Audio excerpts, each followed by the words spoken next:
1936년 세계는 긴장 상태에 있었다. 대공황이 경제를 산산조각 냈고 통화체계는 혼란에 빠졌다. 한때 세계 금융을 안정시켰던 국제 근본위제도 붕괴되었다. 각국은 비밀리에 자국 통화를 평가절하했으며 관세는 상승했고 세계 무역은 공포와 불신에 질식당했다. 그러나 조용히 거의 잊혀진 외교적 행보 속에서 미국, 영국, 프랑스라는 세 강대국이 1936년 삼국협정 (Tripartite Agreement)으로 알려진 협정에 서명했다. 화려하지도 않았고 헤드라인을 장식하지도 않았지만 이 협정은 이후 수십 년간 화폐, 권력, 국제 협력의 규칙을 조용히 재편했다. 이건 아무도 기억하지 못하는 통화협정의 이야기다. 금융사상 이 특별한 순간을 파헤치기 전에 구독과 좋아요를 꼭 눌러주세요. 이 잊혀진 협정들이 오늘날 여러분의 월급, 저축, 투자에 여전히 어떤 영향을 미치는지 깊이 있게 살펴볼 테니까요. 그렇다면 1936년 세계 최강 대국들을 협상 테이블로 끌어낸 사건은 정확히 무엇이었을까? 이를 이해하려면 대공황의 여파로 거슬러 올라가야 합니다. 1929년 주식시장이 폭락하자 전 세계 금융 시스템은 심장마비 상태에 빠졌습니다. 국제통화체제의 중추였던 근본위제가 무너지기 시작했죠. 한때 지폐를 금으로 교환하겠다라고 약속했던 국가들이 갑자기 그럴 수 없게 되었습니다. 영국이 1931년 가장 먼저 근본위제를 포기하며 세계를 충격에 빠뜨렸습니다. 파운드화는 오랫동안 세계 무역의 지배적 통화였습니다. 그 통화가 무너지자 연쇄 반응이 일어났다. 영국의 평가절하로 미국과 프랑스의 수출품 가격이 상승하자 경쟁적 평가절하, 즉 글로벌 통화 치킨 게임이 시작됐다. 각국은 화폐를 더 발행해 환율을 낮춤으로써 자국 수출품 가격을 낮추려 했다. 경제학자들은 이를 이웃을 가난하게 하는 정책이라 불렀으며 이는 다른 이름의 경제 전쟁이었다.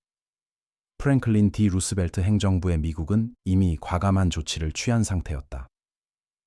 1933년 루스벨트는 달러의 금 환전을 중단하고 미국 내 민간 금 보유를 금지하는 충격적인 조치를 발표했다.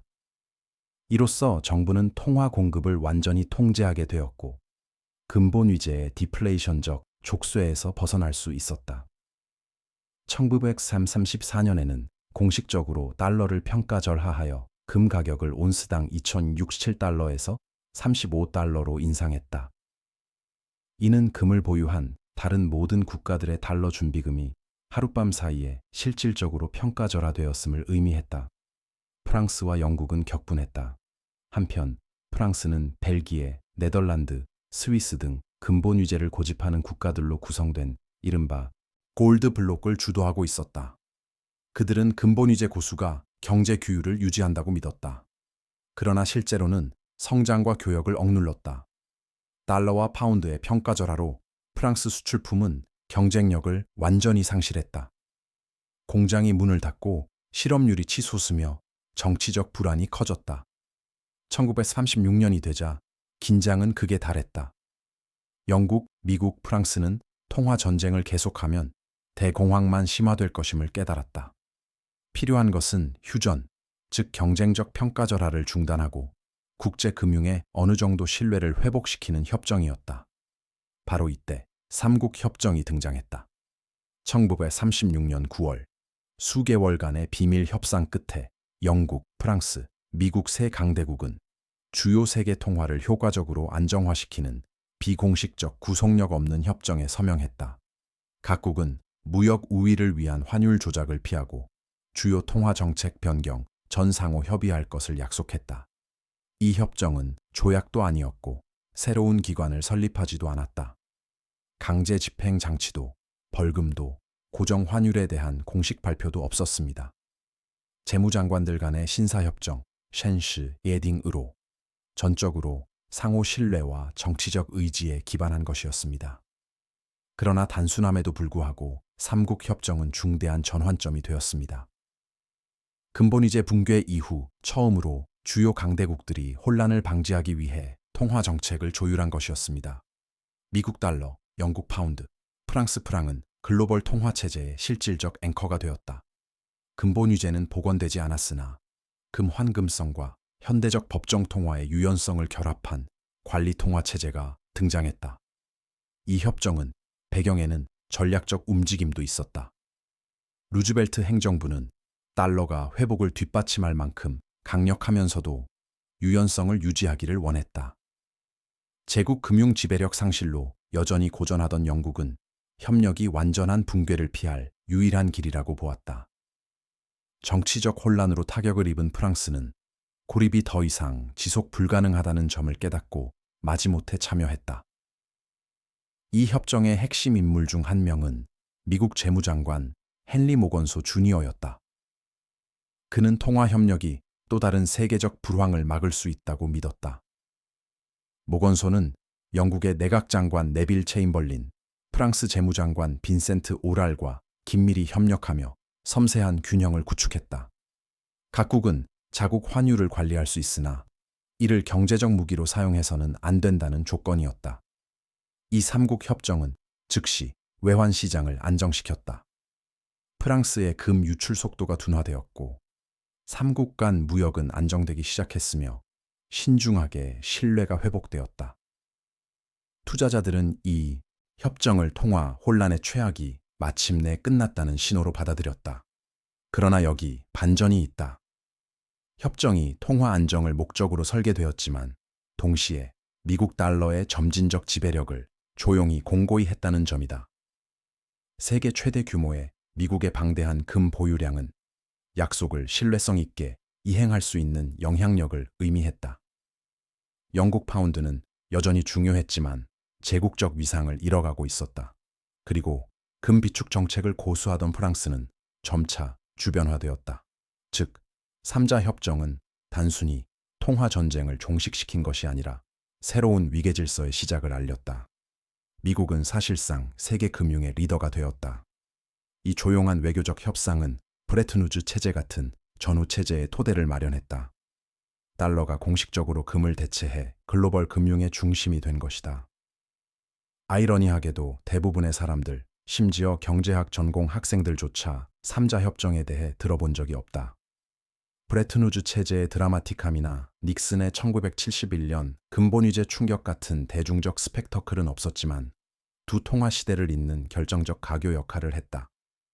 19세기에 경직된 근본위 세계와 20세기에 관리된 법정통화 세계 사이를 잇는 다리였다.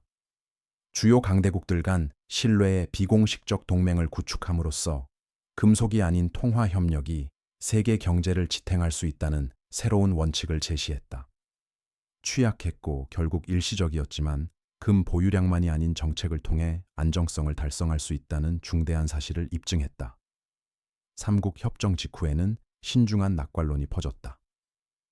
1930년대 대부분 동안 변동성이 심하고 예측 불가능했던 통화 시장은 진정되기 시작했다. 금 비축 속도가 둔화되었다.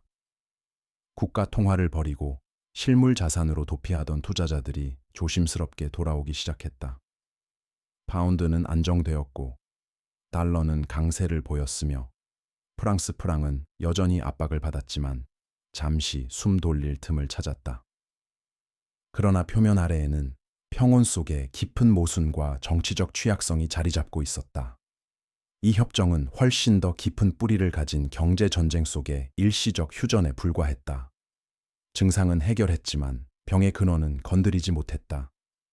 3자 협정의 암묵적 목표 중 하나는 대공황 기간 동안 붕괴된 국제무역을 회복하는 것이었다. 1929년부터 1933년 사이 세계 무역은 거의 3분의 D 가까이 감소했다. 관세, 통화 조작, 자본 통제는 글로벌 상업을 거의 질식시킬 지경이었다. 아이디어는 간단했다. 환율이 안정되면 국가 간 교역이 더 자유로워질 것이라는 것이었다. 그러나 현실은 각국 정치 세력이 각국 서로 반대 방향으로 힘을 행사하고 있었다. 미국에서는 루즈벨트 행정부가 여전히 국내 고용과 소비를 촉진하기 위한 공격적인 뉴딜 정책을 실험 중이었다. 인플레이션은 위협이 아닌 수요를 자극하는 도구로 여겨졌다. 반면 영국 정책 이반자들은 런던의 금융 신뢰도를 보호하기 위해 파운드화, 안정화에 주력하고 있었다. 프랑스는 여전히 근본 위제 유지에 집착하며 민족주의와 협력 사이를 오가는 정치 세력들 사이에서 갈등을 겪고 있었다. 이 불안정한 정렬은 3자 협정을 본질적으로 불안정하게 만들었다. 각국은 환율 변경 전 협의하기로 합의했으나 이를 이행할 법적 의무는 없었다. 전체 시스템은 신뢰에 의존했는데 1930년대 국가 간 신뢰는 극히 부족했다. 비공개 자리에서 많은 프랑스 관료들은 미국이 이 협정을 달러 지배력을 공고히 하는데 이용한다고 비난했다. 1930년대 초반 투자자들이 프랑을 버리고 달러와 파운드로 몰리면서 프랑스의 금 보유량은 고갈되었다. 그들에게 이 협정은 협력이라기보다 항복에 가까워 보였다. 1937년 말 국내 정치적 압박으로 프랑스는 금 블록을 완전히 포기하고 프랑과 다르를 평가절하하며 사실상 패배를 인정해야 했다. 한편 영국은 이 협정의 가장 큰 혜택 중 하나를 조용히 누렸다. 1931년 근본 위제를 탈퇴한 이후 파운드화는 자유 변동환율제를 채택해 런던에 막대한 유연성을 부여했다. 3자 협정은 영국이 보복 우려 없이 자국 통화를 관리할 수 있는 외교적 명분을 제공했다. 스털링화 가치는 안정적으로 유지되었고 제국의 무역 네트워크는 다소 회복되기 시작했다. 영국 정책 이반자들은 금이 아닌 통화 관리가 글로벌 영향력의 핵심이라는 점을 처음으로 깨달았다. 미국에게 이 협정은 경제 협력으로 위장된 지정학적 승리였다. 1930년대 후반까지 미국은 세계 금 보유량의 거의 3분의 2를 장악했다. 이는 달러가 유연성과 신뢰성을 동시에 갖춘 유일한 주요 통화임을 의미했다. 이 삼국 협정은 본질적으로 루스벨트 행정부의 재무부에 세계 통화 정책을 주도할 수 있는 백지수표를 부여했다. 미국이 공식적으로 국가 간 평등을 주장했음에도 루스벨트의 재무장관 헨리 모건소 주니어는 이 협정을 외교적 무기로 활용했다. 그는 종종 전통적인 국무부 경로를 우회하여 외국 재무장관들과 직접 소통했다. 이를 통해 그는 군사적 수단이 아닌 통화적 수단으로 세계 체제를 통제하는 미국 금융 외교의 표준 관행이 될 선례를 세웠다. 그러나 이 새로운 협력에도 한계가 있었다. 1930년대 후반이 깊어지면서 전쟁의 그림자가 모든 것을 어둡게 했다. 독일의 재무장, 일본의 중국 침공, 이탈리아의 아프리카 침략으로 국제적 안정 유지가 불가능해졌다. 경제 우선순위는 협력에서 생존으로 전환되었다.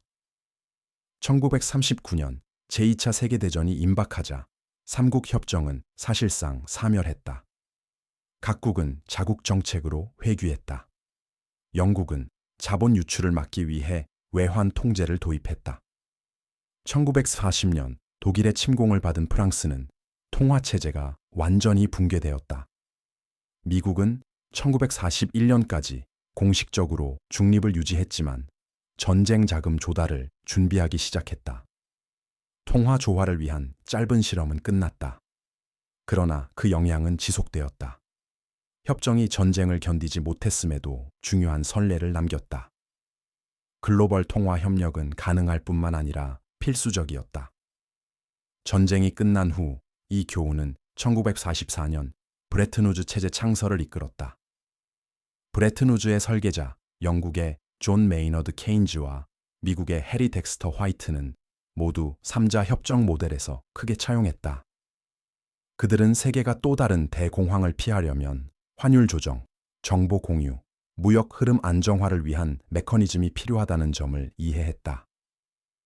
그러나 한 가지 중요한 차이점이 있었다.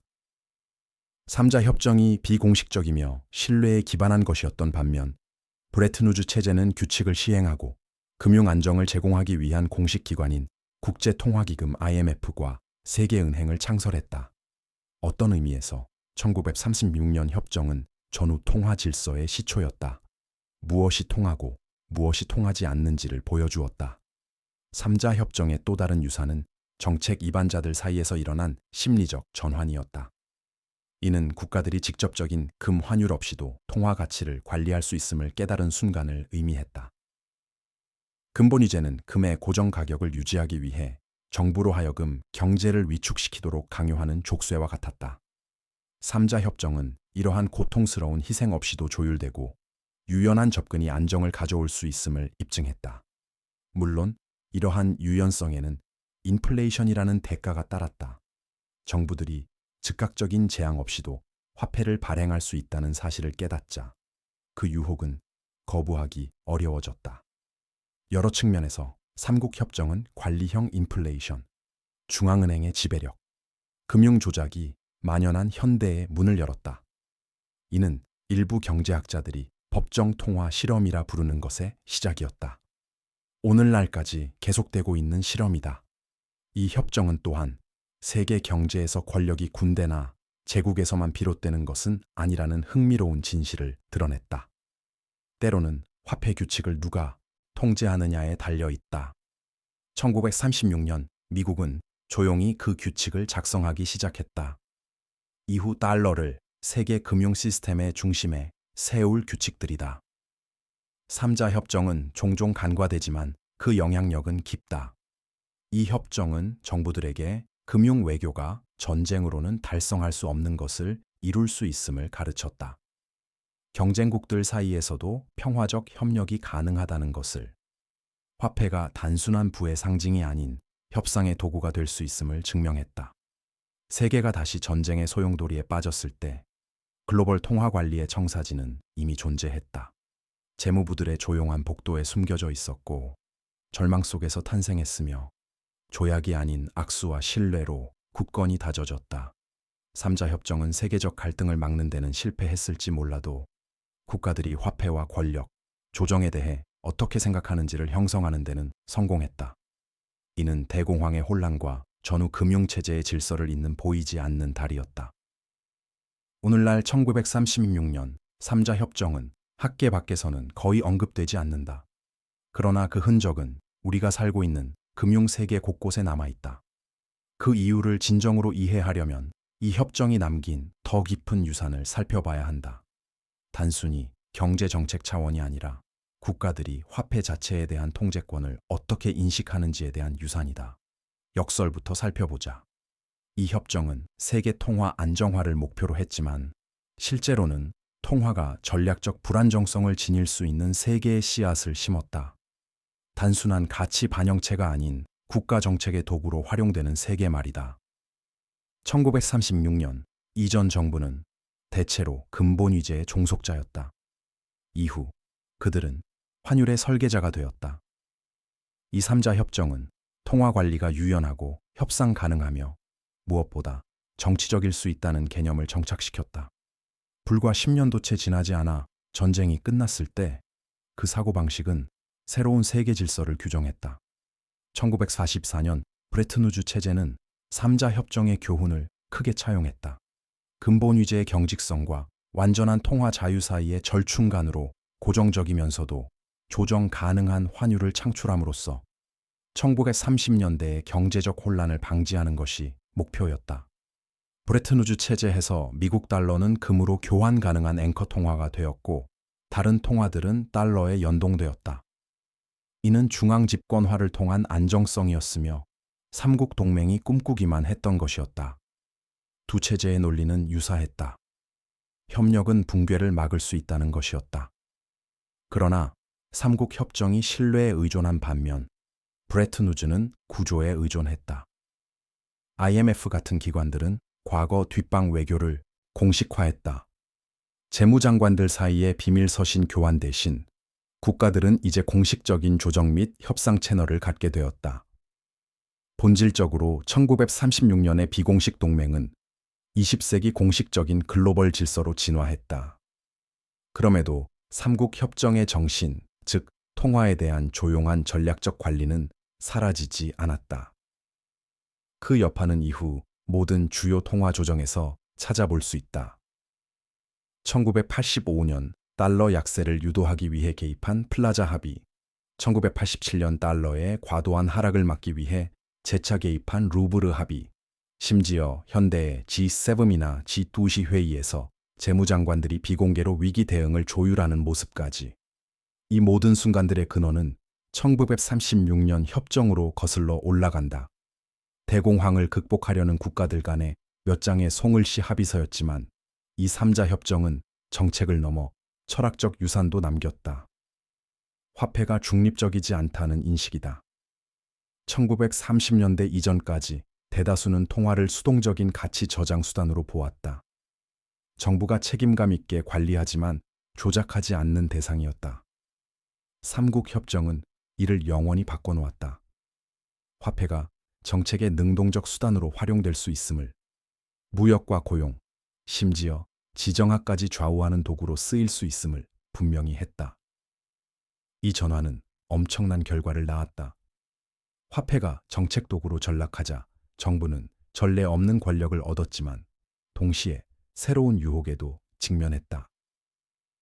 인플레이션은 단순한 사고가 아닌 때로는 전략이 되었다. 1930년대를 특징지었던 경쟁적 통화, 평가절하인 통화 전쟁은 결코 완전히 사라지지 않았다. 단지 더 교묘한 형태로 진화했을 뿐이다.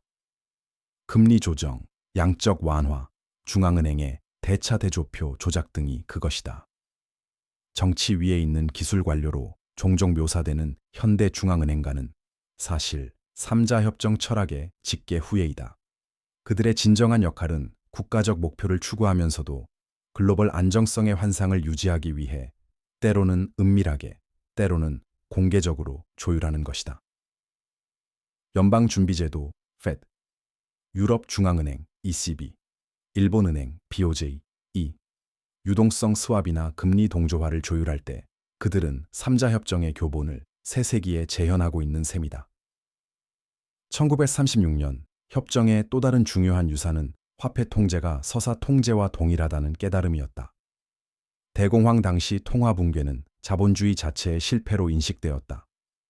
3자 협정 이후 정부들은 이를 시스템에 대한 비판이 아닌 더 나은 관리로 해결 가능한 조정 문제로 재구성했다. 이러한 서사 전환은 금의 지배력이 약화된 후에도 법정 통화에 대한 대중의 신뢰를 유지시켰다. 3자 협정이 대중과 정부 간의 관계를 미묘하게 재편했다는 점도 주목할 만하다. 1933년 이전에는 사람들이 자유롭게 지폐를 금으로 교환할 수 있었다. 루즈벨트의 금 몰수와 3자 협정의 유연한 통화 체제 이후 시민들은 그 직접적 연결고리에서 사실상 배제되었다. 돈은 소유하는 것이 아닌 사용하는 것이 되었다. 그 가치를 결정하는 주체는 개인이 아닌 국가였다. 이 원칙이 현대 세계의 토대가 되었다. 중앙은행이 금리를 조정하거나 화폐를 발행하거나 시장에 개입할 때마다 그들은 1930년대 처음으로 정당화된 바로 그 상향식 통제를 행사하고 있는 것이다. 그리고 대다수가 이를 당연시 받아들인 사실은 이 철학이 얼마나 깊이 뿌리 내렸는지를 보여준다. 물론 아이러니한 점은 3자 협정이 안정성을 회복하기 위한 것이었음에도 장기적으로는 역사상 가장 불안정한 금융체제를 초래했다는 것이다. 통화관리, 중앙계획, 지속적인 개입 위에 세워진 시스템이었다. 1971년 닉슨이 달러의 근본위제 전환을 중단한 이후 세계는 순수한 법정 통화체제로 운영되어 왔다. 이는 3자 협정의 논리적 종착점이다. 달러는 여전히 지배적이지만 자유롭게 변동하며 1936년을 정의했던 신뢰 기반의 조율에 의해 이끌린다. 그런 의미에서 우리는 원점으로 돌아온 셈이다.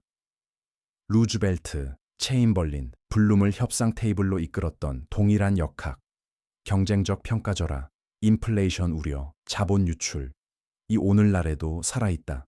중앙은행들은 비밀리에 회동한다. 환율은 정치적 바람에 따라 요동친다.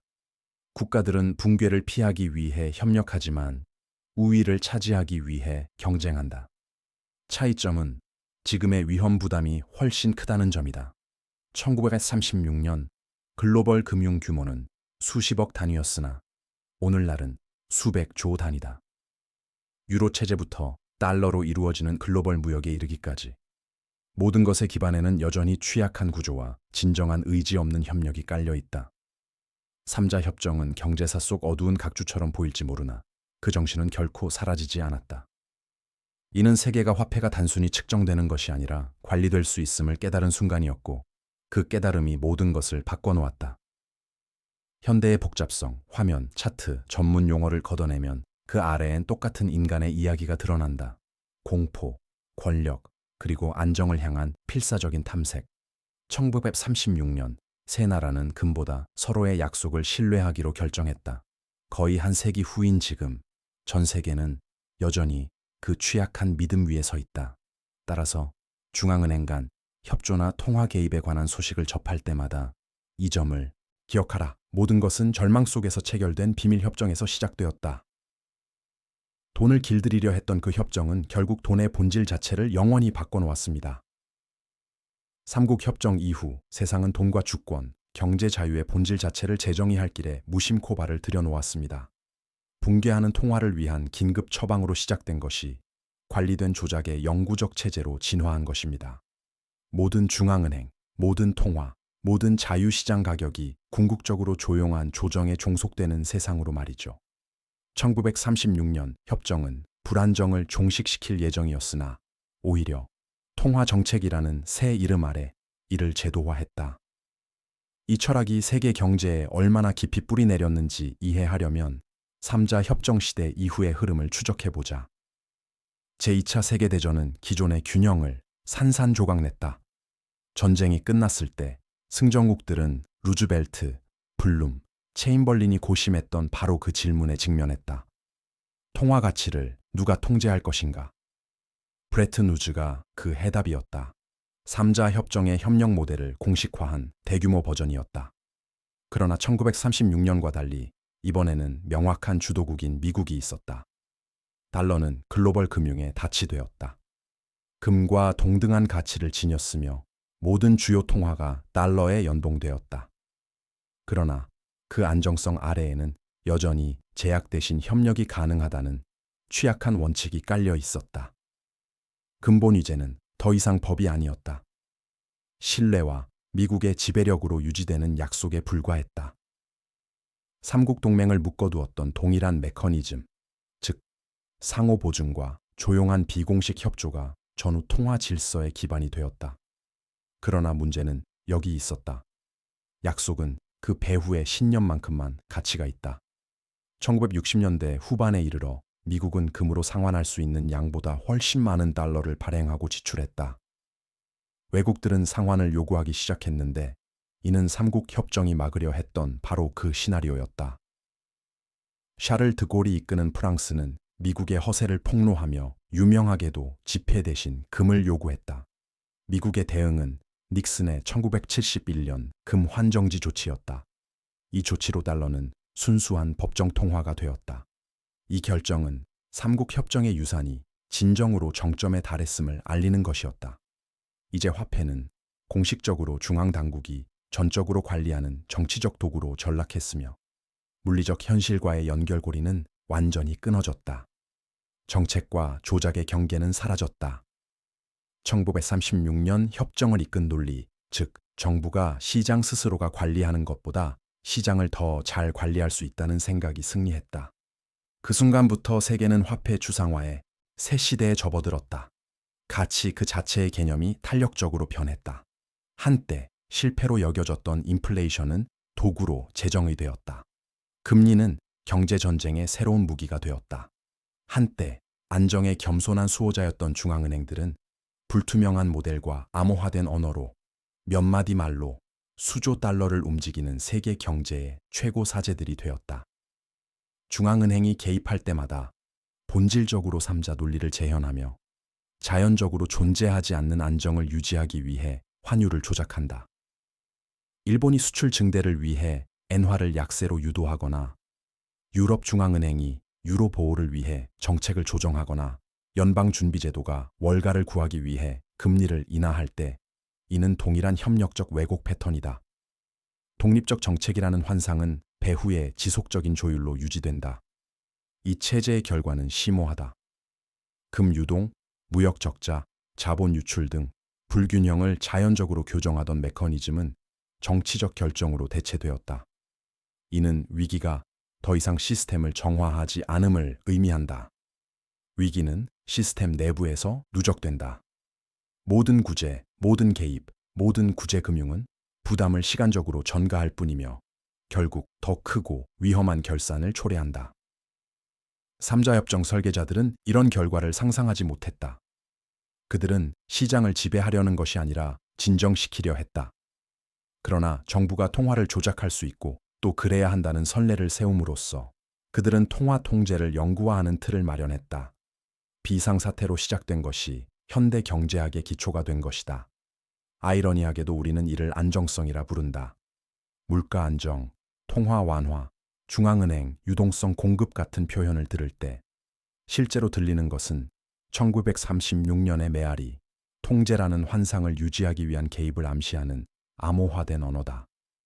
시장은 더 이상 가치를 발견하지 않는다. 정책으로부터 가치를 부여받는다. 이를 가장 극명히 증명하는 것은 현재 시장의 반응 방식이다. 연방준비제도 의장의 단 한 번의 연설이 단 몇 분 만에 전 세계 주식시장을 1조 달러 이상 움직인다. 트레이더들은 펀더멘털을 연구하지 않는다. 중앙은행 총재를 연구한다. 돈은 경제의 생명줄일 뿐만 아니라 소수의 비선출 관료들이 손에 쥔 무기가 되었다. 이러한 변화는 민주주의 자체에 막대한 함의를 지닌다. 삼자 체제 시대에는 적어도 참여자들이 책임을 졌다. 정부는 국민을 대표해 협상했다. 오늘날 중앙은행들은 정치적 감독으로부터 보호받으며 독립적으로 운영되며 어떤 유권자도 영향을 미칠 수 없는 권력을 휘두른다. 세계는 기술 관료적 관리라는 위장 아래 조용히 통화 권위주의를 받아들였다. 그러나 불안정성은 사라지지 않았다. 단지 위장되었을 뿐이다. 수십 년마다 이 체제는 격동을 겪어왔다. 1970년대 오일 쇼크, 1980년대 라틴 아메리카 부채 위기, 1990년대 아시아 금융 붕괴, 2008년 글로벌 금융 위기, 그리고 지금 2020년대의 인플레이션 위기까지. 각 사건은 동일한 패턴을 따른다. 개입, 왜곡, 붕괴, 그리고 재창조. 유일한 불변의 진리는 이번에는 중앙 계획자들이 제대로 해낼 것이라는 믿음이다. 여러 측면에서 삼자 협정은 100년에 걸친 연쇄 반응의 첫 번째 도미노였다. 이 협정은 화폐가 단순한 교환 수단이 아닌 전략적 도구로 활용될 수 있음을 세계에 가르쳤다. 자연스러운 가격 발견 과정을 정치적 협상으로 대체했으며 시장에 보이지 않는 손을 국가에 보이는 손으로 바꿔놓았다. 오늘날 그 논리는 금리 스왑부터 디지털 화폐 설계에 이르기까지 모든 것을 지배한다. 예를 들어 중앙은행 디지털 화폐 CBDC는 삼자 협정의 사고방식이 극한으로 표현된 것으로 화폐 자체에 대한 완전한 통제를 의미한다. 환율 안정을 위한 약속으로 시작된 것이 이제는 당신의 돈을 추적하고 프로그램화하며 심지어 소멸시킬 수 있는 기술로 진화했다. 삼자 협정은 단순한 역사적 사건이 아니었다. 그것은 인간 철학의 전환점이었다. 우리가 화폐가 진실을 반영한다고 믿는 것을 멈추고 사람들이 화폐를 정의하도록 신뢰하기 시작한 순간이었다. 그리고 인플레이션이 상승하고 부채가 폭발하며 신뢰가 붕괴되면서 오늘날 시스템의 균열이 커져감에 따라 1936년의 유령들이 다시 한번 움직이기 시작했다. 국가들은 비밀리에 협력하고 있다. 통화들은 조용히 조정되고 있다. 중앙은행들은 환상을 유지하기 위해 매일 개입하고 있다. 삼자 세계는 결코 끝나지 않았다. 단지 더 커지고 더 디지털화되었으며 훨씬 더 위험해졌을 뿐이다.